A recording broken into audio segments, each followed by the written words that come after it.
Hello दोस्तों, स्वागत है आप सभी का हमारे यूट्यूब चैनल स्टडी हिट्स पर। तो दोस्तों, आज की इस वीडियो में हम लोग कवर करने वाले हैं टॉप 20 एमसीक्यूज़ जो कि आपकी आगामी परीक्षा यूपी टेट से रिलेटेड होने वाले हैं। इस वीडियो में हम लोग चाइल्ड डेवलपमेंट एंड पेडागोजी से रिलेटेड एमसीक्यूज़ कवर करेंगे। तो चलिए बिना किसी देरी के स्टार्ट करते हैं आज के MCQs. Question number 1, development is considered a continuous process because विकास को सतत प्रक्रिया क्यों माना जाता है? A, it stop after adolescence. B, it continues throughout life. C, it occurs only in childhood. और D, it happens suddenly. So the right answer is option number B, it continues throughout the life. विकास जन्म से लेकर जीवन के अंतिम चरण तक चलता रहता है, इसलिए इसे सतत प्रक्रिया कहा जाता है। नंबर 2, अकॉर्डिंग टू पियाजे the ability to classify object develops in. पियाजे के अनुसार वस्तुओं को वर्गीकृत करने की क्षमता किस अवस्था में विकसित होती है? A, sensory motor. B, pre operational. C, concrete operational. और D, formal operational. So the right answer is option number C, concrete operational. Concrete operational अवस्था यानी 7 से 11 वर्ष में बच्चे वर्गीकरण और तार्किक सोच की क्षमता विकसित करते हैं। Question number 3, a child learn best when teaching is connected with his experience this reflect. जब शिक्षण बच्चे के अनुभवों से जुड़ा होता है तो वो बेहतर सीखता है। यह क्या दर्शाता है? A, rote learning. B, meaningful learning. C, mechanical learning. और D, passive learning. So the right answer is option number B, meaningful learning. जब नया ज्ञान बच्चे के अनुभवों से जुड़ता है तो वह अर्थपूर्ण अधिगम बनता है। Question number 4, which factor affect learning the most. अधिगम को सबसे अधिक प्रभावित करने वाला कारक कौन सा है? A, motivation. B, age. C, height. और D, dress. So the right answer is option number A, motivation. प्रेरणा अधिगम की प्रक्रिया को सक्रिय और प्रभावी बनाती है। 5, in a democratic classroom environment student are encourage to. लोकतांत्रिक कक्षा वातावरण में छात्रों को क्या करने के लिए प्रोत्साहित किया जाता है? A, remain silent. B, memorize fact. C, express opinion. और D, fear teacher. So the right answer is option number C, express opinion. लोकतांत्रिक कक्षा में विद्यार्थी को अपने विचार स्वतंत्र रूप से व्यक्त करने का अवसर मिलता है। Question number 6, the concept of multiple intelligence was proposed by. बहुबुद्धि सिद्धांत किसने दिया? ए, पियाजे। B, Gardner. C, Skinner. और D, Thorndike. So the right answer is option number B, Gardner. Harvard Gardner ने मल्टीपल इंटेलिजेंस थ्योरी दी। Which type of learning occurs without conscious effort. बिना सचेत प्रयास के होने वाला अधिगम कौन सा है? A, incidental learning. B, formal learning. C, rote learning. और D, mechanical learning. So the right answer is option number A, incidental learning. जब सीखना बिना योजना के स्वाभाविक रूप से होता है उसे इंसिडेंटल लर्निंग कहते हैं। Number 8, the most effective way to develop creativity is.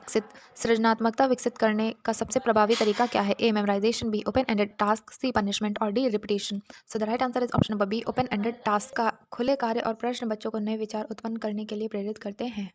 Question number 9, a teacher who adapts teaching according to student ability follows. शिक्षक छात्रों की क्षमता के अनुसार शिक्षण बदलता है, वह किस सिद्धांत का पालन करता है? A, individual difference. B, uniform teaching. C, strict discipline. और D, memorization. So the right answer is option number A, individual differences. हर बच्चा अलग होता है, इसलिए शिक्षण में भिन्नता जरूरी है। Question number 10, the process of storing information in memory is called. स्मृति में जानकारी रखने की प्रक्रिया क्या कहलाती है? A, encoding. B, retrieval. C, forgetting. और D, motivation. So the right answer is option number A, encoding. Encoding वह प्रक्रिया है जिसमें जानकारी स्मृति में संग्रहित होती है। Question number 11, the main aim of guidance in school is. विद्यालय में मार्गदर्शन का मुख्य उद्देश्य क्या है? A, punishment. B, personal and educational development. C, competition. और D, discipline. So the right answer is option number B, personal and educational development. मार्गदर्शन छात्रों के शैक्षणिक और व्यक्तिगत विकास में सहायता करता है।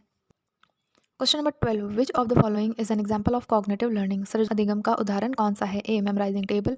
B, solving puzzles. C, physical exercise. और D, copying note. So the right answer is option number B, solving puzzles. पहेलियां हल करना सोचने और समझने की प्रक्रिया को बढ़ाता है। Question number 13, a child who ask many question shows. जो बच्चा बहुत प्रश्न पूछता है वह क्या दर्शाता है? A, curiosity. B, laziness. C, fear. और D, anger. So the right answer is option number A, curiosity.